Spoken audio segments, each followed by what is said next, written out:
শ্বশুর ফাদার, হ্যাঁ আপনি কি বিয়ে করেছেন? মহাজালা। আরে বিয়া না গেলে তোরটা আসলো কই থেকে?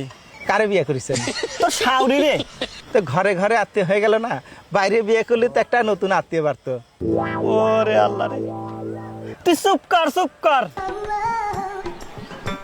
শ্বশুর ফাদার, হ্যাঁ এই যে এত বড় নদী, হ্যাঁ ওই যে দেখি বিল, তা হ্যাঁ। কিরা কাটিছিল?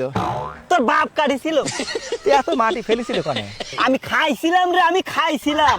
দাঁতে কিস কিস করে নাই বালু মাটি? ওরে আল্লাহ রে, তোর বাইরে আমি দাঁত ভাঙে দিব কই দিলাম। হ্যাঁ দাঁত ভাঙে ফেলালে আমি শ্বশুর বাড়ি যাই, এ গোস্ত চাবে খাবো কিরাম করি? ওরে আল্লাহ। শ্বশুর ফাদার কি হাসতেছেন? না না না, আমি কাশতেছি। আমি আছি হাসতেছেন।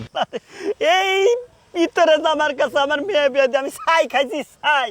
ছাই খাতে গেলেন কিসের জন্য? আমার কলি তো 2 বস্তা চাল পাঠায় দিতাম। তোর মাইরেই ফেলাবো কয়ে দিলাম। হ্যাঁ খালি আমারই দোষ না, আপনার মেয়ের যে খালি আমার কাছে টাকা চায়। কয় টাকা চাই? কয় টাকা চায়? আজ 1000, কাল 2000, পরশু 10,000 টাকা চাতে চাতে আমার ফকির বানা ফেলা দিল। ওরে আমার মেয়ে এত টাকা দিয়ে করে কি? আমি কেমনে কব? আমি কি কোনোদিন টাকা দিছি নাকি? শালাই তোরে জামাইরে যে কি করি আমি। হ্যাঁ এই রে তোর আল্লাহ, তুমি আমারে উঠায় নাও। দেশের শ্বশুর সমাজেরে বলি, মেয়েকে বিয়ে দেওয়ার আগে জামাইয়ের সাথে মেয়ের মানাই কিনা, জামাই বুকা কিনা, এই সব কিছু দেখে তারপরে তোমরা তোমাদের মেয়েরে বিয়ে দিও। শ্বশুর ফাদার কি যাত্রা করতেছেন?